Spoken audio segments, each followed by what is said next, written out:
Good evening. Welcome to South Asia Newsline. I'm Lipakshi Khurana. Here are the top stories we're tracking for you on Tuesday, the 26th of May. Legal fraternity in Pakistan protest killing of 2 lawyers by police. Locals in Gilgit-Baltistan fear upcoming elections would be marred by rigging. And India's Narendra Modi government completes a year in office.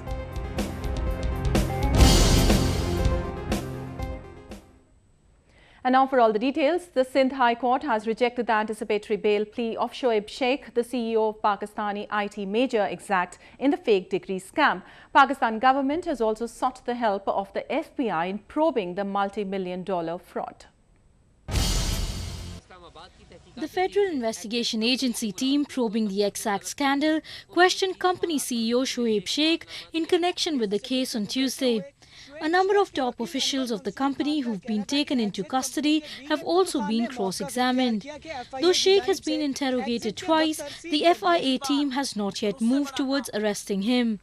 The Sindh High Court had on Monday rejected the bail plea of Sheikh, stating that no FIR has been launched in the case so far. His counsel said the FIA is yet to produce any evidence against him. FIA जो है, उसने पूरे दफ्तर पे कब्जा कर लिया है और इस कब्जा करने के चक्कर में जो 9 दूसरे डिपार्टमेंट थे वो भी काम नहीं कर पा रहे हैं। उसके बरक्स गवर्नमेंट का जो व्यू था वो ये था कि इन्होंने कब्जा नहीं किया है और इन्होंने कोई चीज सीज भी नहीं की है। Pakistan on Monday officially sought the help of the FBI in investigating the case. The company, which operated some 370 websites, is believed to have duped hundreds in US and other countries too. The Karachi Customs have also sought an explanation from Exact management in connection with the import of equipment for its upcoming channel, Bold TV. According to the department, Exact had smuggled equipment evading millions in taxes and excise duty.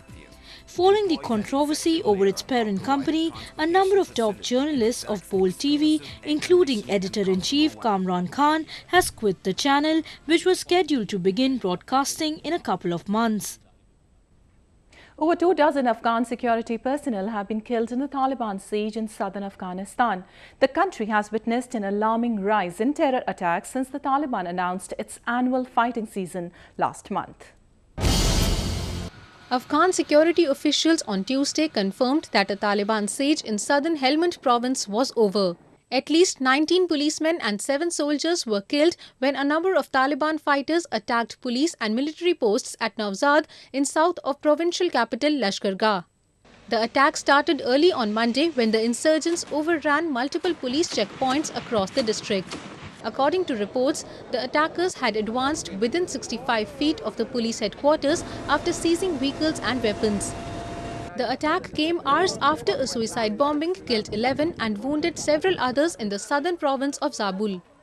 3 Afghan officials were said to be among those injured in the attack that was targeted at the building of the provincial council.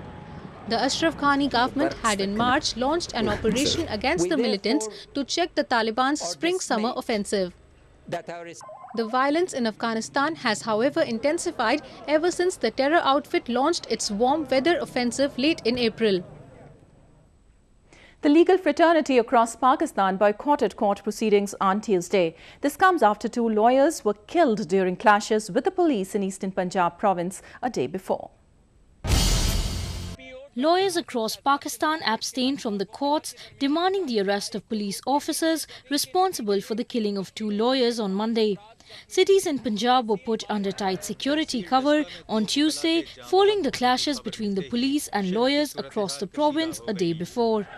Scuffle first broke out on Monday in Sialkot after a police officer opened fire at a group of lawyers who were holding a protest outside a police station. 2 lawyers, including Rana Khalid, the president of Daska Bar Association, were shot dead. As the news of their killing spread, lawyers in large numbers hit the streets with angry protests. The demonstrators also resorted to stone pelting against the police and setting ablaze a number of vehicles.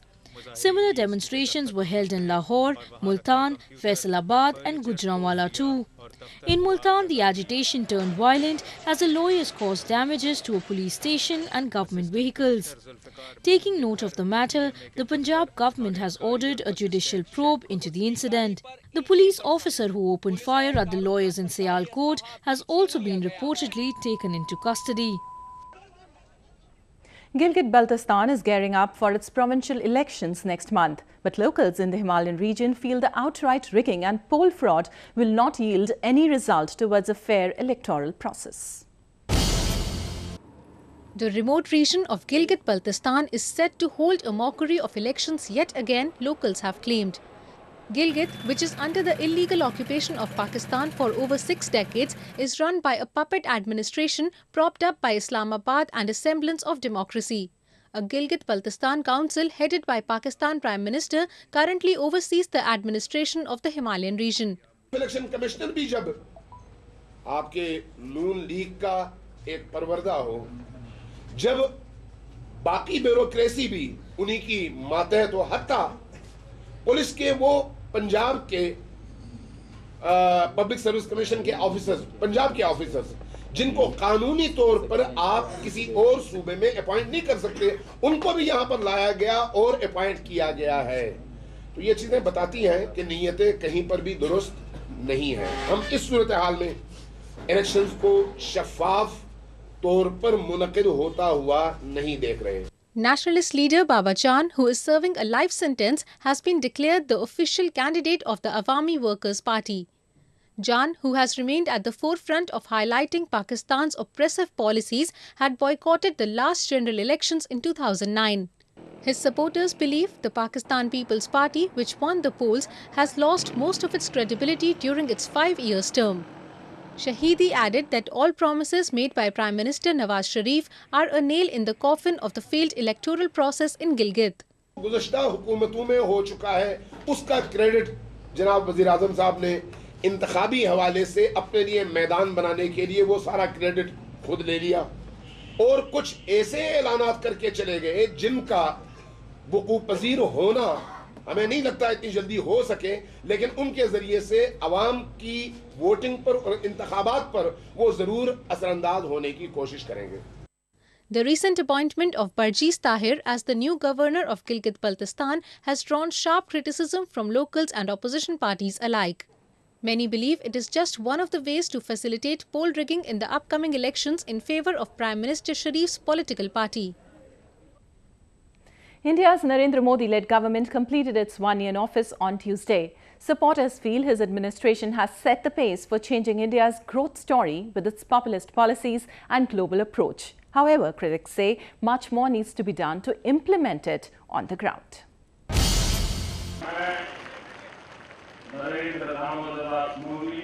The past 1 year under the Bharatiya Janata Party government, led by its leader Narendra Modi, has been a busy one. Since coming to power in May 2014, the Modi government has launched a slew of social schemes such as the Clean India campaign and the Make in India initiative. Among its most significant economic achievements is the liberalization of the foreign direct investment or FDI regime for sectors including insurance, defence and railways. Meanwhile, on the foreign policy front, the major highlight has been the presence of an active Prime Minister who has travelled extensively to at least 18 countries seeking investment to promote domestic growth. Also, the Yemen evacuation and earthquake relief assistance to Nepal are some of the efforts of this government that were lauded by the media and the world at large. It is a pro-poor, pro-farmer government.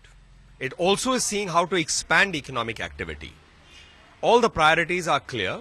It's evident whether it's the financial inclusion scheme in which 150 million people have opened accounts, whether it's the life insurance scheme, whether it's the accident insurance scheme or the universal pension scheme. So a lot of things have been done. But despite its populist schemes and humanitarian efforts, the Modi government has faced criticism from the opposition parties over the PM's frequent foreign trips, controversial remarks by its leaders and slow pace of bringing about the promised reforms. In the past 1 year, communal harmony has absolutely gone to the dogs. Social cohesion is in shreds. Economy is touching the lowest points of Nadir. The price of the rupee today is above 64 rupees. And in the international arena, this government is down on bended knees before Pakistan and is almost prostrating before China.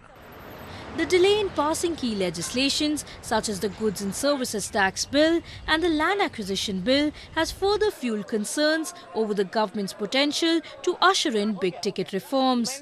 Ever since storming into power with a strong majority, the government has done its bit on many fronts, from announcing several key policy initiatives to cementing bilateral relations across the globe.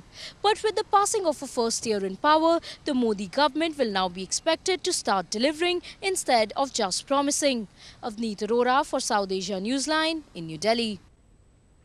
In the times when love stories form the core of a Bollywood film, here is one which shifts its focus on family bonding. Let's take a look at how it delves into the latest dose of revelry. Beautiful wife, but आज अगर तुम्हारा साथ ना हो, तो मैं कुछ भी नहीं. Acting क्यों कर रहे हो? कोई नहीं देख रहा. A contemporary household caught in their own set of issues and a set of actors who get into the skin of their characters. Bollywood film Dil Dhadakne Do has already set the mood for the upcoming season at the box office with its high dose of rom-com and drama.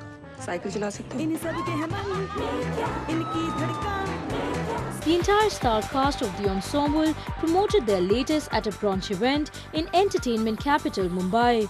Lead actors Anil Kapoor, Shefali Shah and Rahul Bose, along with current heartthrobs Priyanka Chopra, Ranveer Singh, Farhan Akhtar and Anushka Sharma all posed together in the same frame. The actors were at their flamboyant best. Ace lyricist Javed Akhtar said the film by his director daughter Zoya was a must-watch. Believe me, it is an exceptional film, and I would like to congratulate Zoya. I would like to congratulate Ritesh and Farhan for producing this film, and everybody who's involved in that. Well done. I am really proud of all of you. Friends, I'd rather jump. Dil Dhadakne Do is the story about a family that is caught in its own matters. While the daughter is facing the breakdown of a wedding, the son is not sure about getting married to the girl of his parents' choice. Kapoor, who plays the patriarch, hoped the film would do well. I think so far it's been very, very positive, and now the audience is going to decide. But I'm very happy with the kind of film this is, and of course whatever I've done in this film is for Zoya Akhtar. Dil Dhadakne Do, which opens next month, revolves around a dysfunctional family and the interpersonal equations its members share with each other. Priyanka Chopra makes her Bollywood singing debut in a duet with Farhan Akhtar in the film.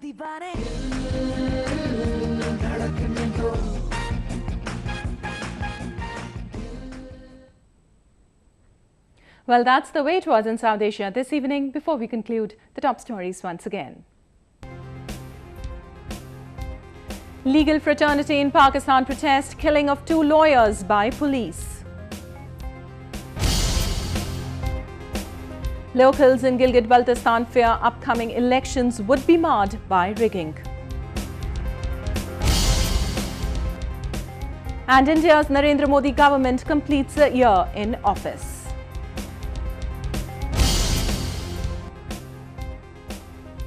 Now our viewers can watch the show on SouthAsiaNewsline.com. You can also visit us on Facebook.com/SAsiaNewsline and follow us on Twitter @SAsiaNewsline.